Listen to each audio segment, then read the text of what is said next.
What's going on, guys? Welcome back to Fat and Tactical, and we are here today to talk about personal defense pistols for your home. I went through, made a list of 5 different ones that I think would be good for a bump in the night pistol, and something they're not expensive, but they're not super cheap. They're not high point prices.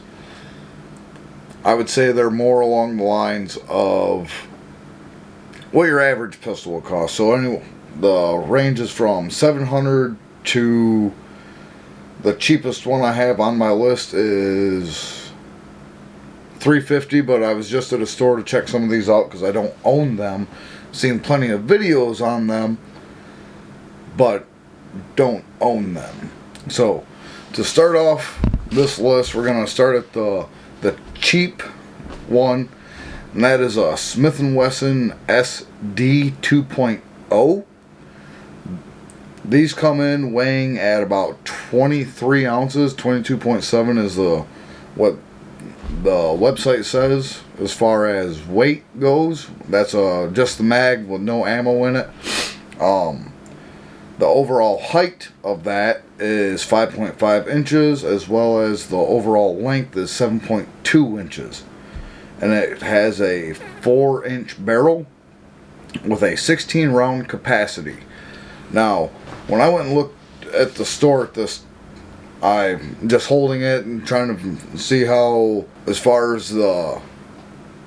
easy it was to manipulate if you needed to, as far as malfunctions and everything, where the slide release is, mag release in case you need to reload, all that seemed kind of pretty. The ergonomics were good. So, can I recommend this? I've seen a video on it. It doesn't look like it's a bad shooting pistol. It looked like it was pretty good for recoil management. That's number 5. We'll call that number 5 is firearms you may want to pursue in owning. Number 4 on that list is going to be, let's see, we'll say the Canik TP9 SF Elite. This comes with ambidextrous slide release. You can switch the magazine release over to the right side if you're left-handed, so you'll be able to hit that with your thumb.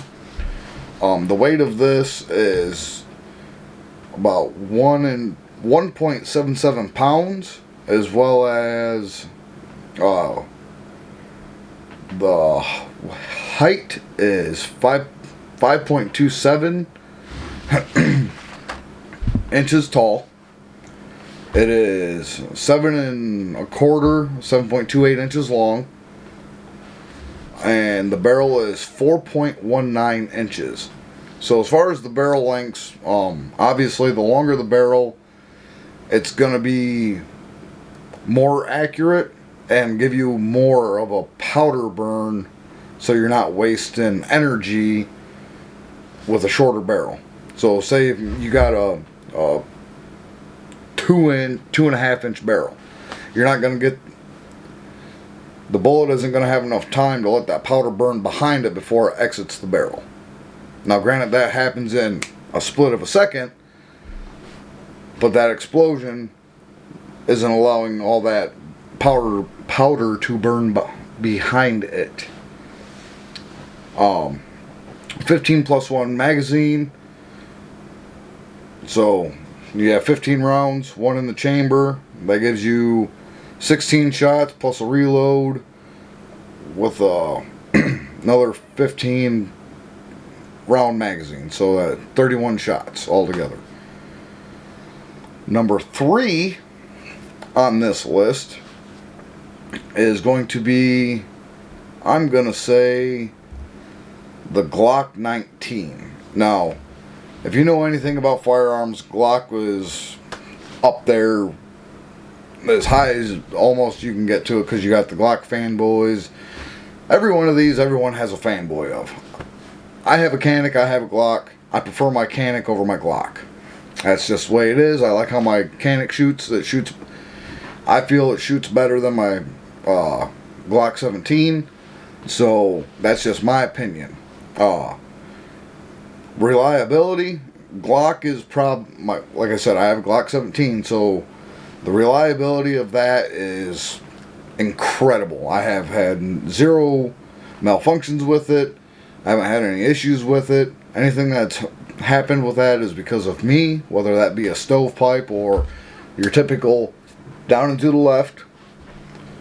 But a Glock 19 comes in at 23.63 ounces. It has an overall length of 7.36 inches. The height of it is 5.04 inches with a barrel length of we'll call it 4 inches. It's close enough. The Glock 19 comes standard with a 15 round magazine with the options of the universal of having Glock 17 mags, Glock 19 mags, Glock 24 mags, 31, 33, Glock 10. I believe those are all 9mm double stack. But there's so many aftermarket options for that as well. You can get 31 round sticks, 33 round sticks. You can get drum magazines that are for Glock that are 50 rounds.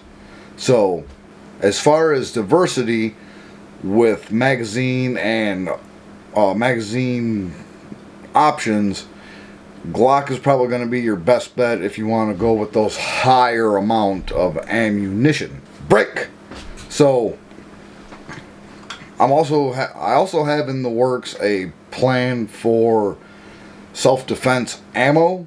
I'd like to get a bunch of different types of ammo and get ballistics gel and go from there, see which ones perform, how they perform, and which one would be good for self-defense. Also, I'm going to leave a link down at the bottom for my Patreon. If you would like to help support the channel in that aspect, I would greatly appreciate it. You don't have to, but it'll be there. Number 2 on the list, I am going to say the Walther PDP. This comes in at 26.1 ounces. It has a 15+1 magazine. Overall height is 5 inches. The barrel is 5 inches. And the overall length is 8.5 inches. So, with that, I haven't personally shot a Walther, but I've seen a lot of them on this platform being shot. They seem very, very good. I'd like to eventually own one of these so I can bring that content to you. The only issue I see with Walthers is cleaning it. Most firearms, most striker firearms, almost any firearm, as far as pistols, when you take the slide off, you can take the barrel out and the recoil spring and all the fun stuff. You can take it completely out of the slide. The Walther, you can't do that. You gotta, the barrel stays where it's at. It moves I think it moves just enough for the bullet to ramp into the chamber. I think that's it on that. So, if you're new to firearms, I would not suggest getting this as a primary firearm until you're a little more well educated with it. Now, with that being said, that's any firearm. No matter what you get, the best thing you can do for yourself in getting a firearm is classes. Learn how to manipulate your weapons, shoot your weapons, your firearm systems, your weapon systems, whatever you want to call them, and go through there. Go through all that. It's gonna cost a little bit. You got your firearm, you got your ammo, which is gonna cost a little bit, and then you got your classes, which is gonna cost you. But that's part of owning firearms. You need to train with it if you want to be good with it. So we'll go on to number 1, which I think would be your best bang for your buck. Now I'm probably going to get a lot of hate for this, but it is what it is. And that's going to be the Sig Sauer P365 macro. Either the macro or something along those lines from Sig. The overall length on that is 6.6 inches. The height is 5.2 inches.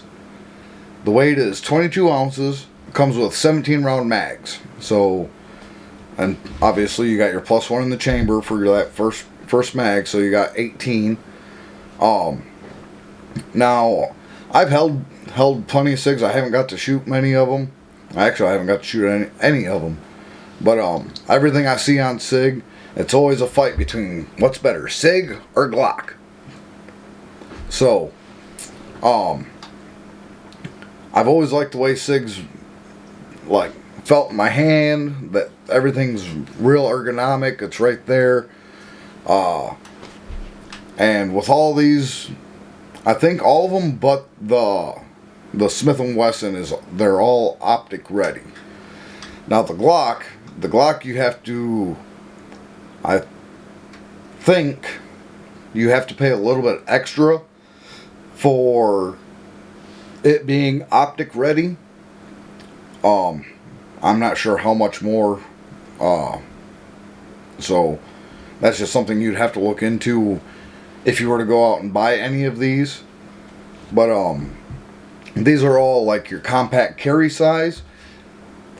If you find something that's a more full size, like I said, like a Glock 17, which is just a little bit bigger than the Glock 19, if that's something you want, you can go that route also. And I believe those have, what is my Glock hold? Glock 17. I think it holds 17, I want to say. It holds 17 plus 1. It might even be 16 plus 1. So, but like I said, the best thing for anyone to do if they're going out to purchase their very first firearm is go to a range, check it out, see what they have for rent, and go from there. Now that's going to cost you a little bit, but it's going to give you the opportunity to shoot stuff and see what you like versus what doesn't feel good to you. And I'm not talking about just holding it. I'm talking about how it shoots, how easy it is to get the sights aligned, how easy it is to manipulate if you need to manipulate anything as far as clearing jams and whatnot, reloading on the fly, that kind of stuff. If you have any questions about any of these, just leave me a comment down below, and I will do the best of my ability to answer those. But this is I think a good baseline for anyone that is looking for a firearm for the first time to start at as far as a pistol. Yes, kitty kitty. Thank you for watching, and we will see you on the next one.